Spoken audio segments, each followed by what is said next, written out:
최근 들어 한국에는 키오스크라는 무인 주문 기계를 설치한 가게들이 점점 늘어나고 있습니다.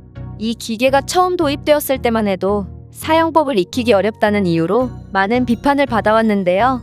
이제는 많은 한국인들이 어렵지 않게 이 기계를 사용할 수 있게 되었고 굳이 말로 주문하지 않아도 된다는 점에 편리함을 느끼고 있습니다.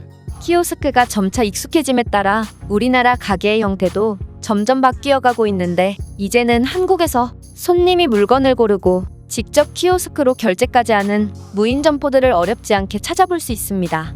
이렇게 한국에 무인 점포들이 급속도로 늘어남에 따라 많은 외국인들이 이런 무인 형태의 가게가 과연 성공할 수 있는지에 대해 굉장한 관심을 갖고 있는데요.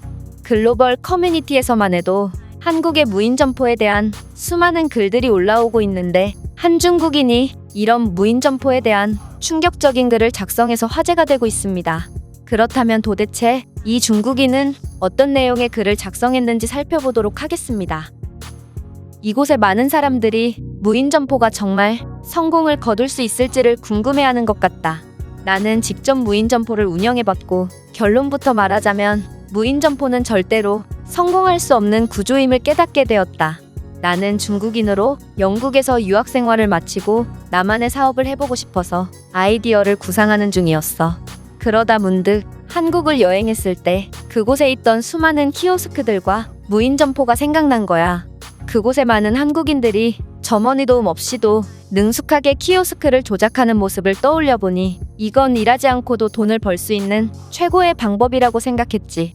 사실 우리 중국에서도 무인 점포가 많이 생겨날 때가 있었지만 초기 투자 비용 등의 단가가 맞지 않아 전부 다 사라져버렸다. 그들은 너무 비싼 보안 기술을 적용했거든. 하지만 한국은 저렴한 보안 기술로도 문제없이 무인 점포를 운영한다. 나는 여기서 큰 힌트를 얻었고 한국과 중국은 비슷한 취향과 시민의식을 가졌으므로 중국에서도 저렴한 보안 기술로 무인 점포를 운영할 수 있겠다는 생각이 들었지. 따라서 나는 전 재산을 투자해 무인 점포 2개를 시작하게 되었어. 한국의 사례를 보면 무인 점포 시스템은 초기 투자 비용만 부담이 될 뿐 그 이후에는 돈방석에 앉는 구조라고 확신했기 때문이야. 그러나 나의 이러한 기대감은 불과 하루도 안 가서 완전히 깨지게 되었다. 하루에 한두 번씩 물건만 채워놓으면 될 거라는 나의 생각과는 달리 생각지도 못한 변수가 엄청나게 많았기 때문인데 우선 첫날 영업이 끝나고 새벽에 물건을 채우러 갔을 때의 충격적인 장면은 정말 잊을 수가 없다. 바로 매장 안은 노숙자와 취객의 쉼터가 되어 있었으며 누군가 냉장고 문을 열고 그대로 고정시켜버려 냉장고가 계속해서 열려 있었던 것이었지. 나는 노숙자는 그렇다 쳐도 냉장고 문을 일부러 열어놓는 악의적인 행위는 정말 참을 수가 없어서 CCTV를 돌려보게 되었는데 사람이 없는 동안 매장에서 벌어지는 일들은 그야말로 충격 그 자체였어. 냉장고 안으로 들어가서 더위를 식히는 사람, 무전 취식을 하는 사람, 큰 가방에 물건을 쓸어 담고 결제는 하나만 하는 사람, 쓰레기를 아무데나 버리는 사람 등 첫날부터 이해하기 힘든 일들 투성이었으며 냉장고 문은 몇 시간 전에 열렸었는데 아무도 그 문을 닫아주지 않는 것을 보고 정말 사람들에 대한 실망감만 늘어날 뿐이었지. 이후로 나는 각종 경고 표지판을 설치했고 하루에 2번 물건만 채워놓는 방식 대신에 정기적으로 매장에 방문하기 시작했는데 그래도 이들을 막을 수는 없었다.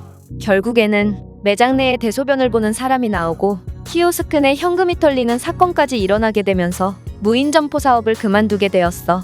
이 경험을 통해 나는 비싼 보안 시스템을 쓰자니 단가가 안 맞고 저렴한 보안 시스템을 쓰자니 전부 털려버리는 이런 무인 점포 시스템은 개인이 사용한다면 절대로 성공할 수가 없다고 느꼈다.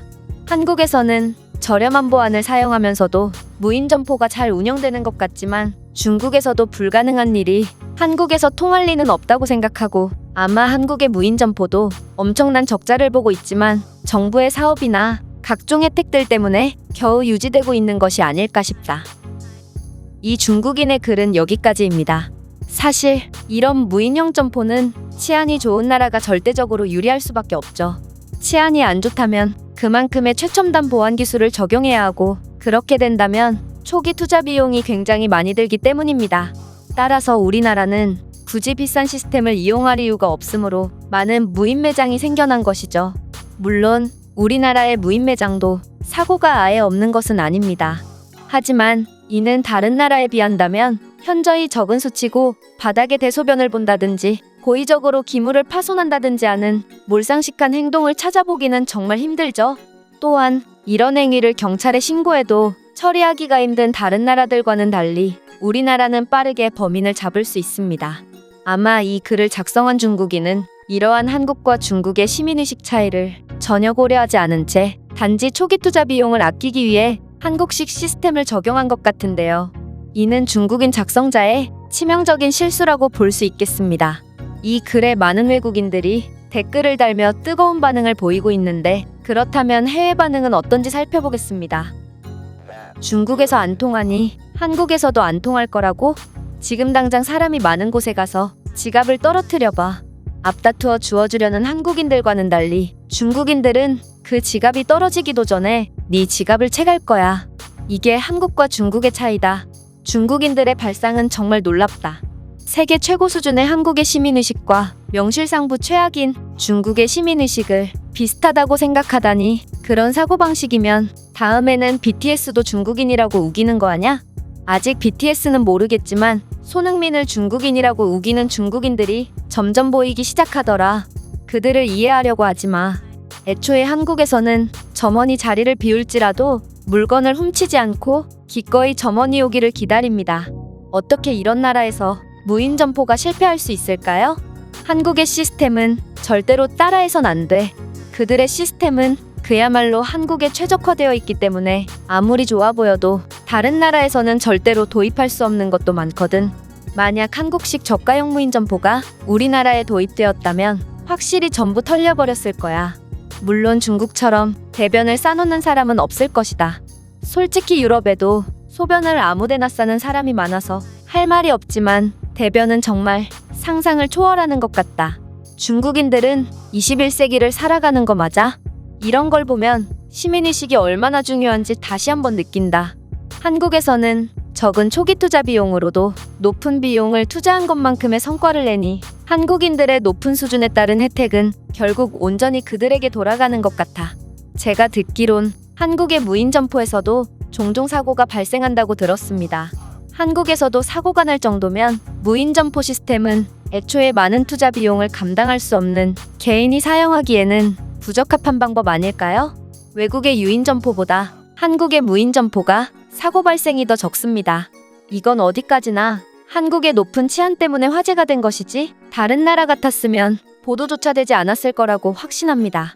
현재 한국이 섬인 제주도에 있는 무인 점포에서 행패를 부리는 사람들의 대부분은 중국인이라던데 한국의 무인 점포에서 발생한 사고가 전부 한국인 짓일 거라는 생각은 안 드네요. 제가 준비한 내용은 여기까지입니다. 끝까지 시청해주셔서 진심으로 감사드리며 여러분들의 구독과 좋아요는 영상 제작에 큰 힘이 됩니다. 이상 세모튜브였습니다.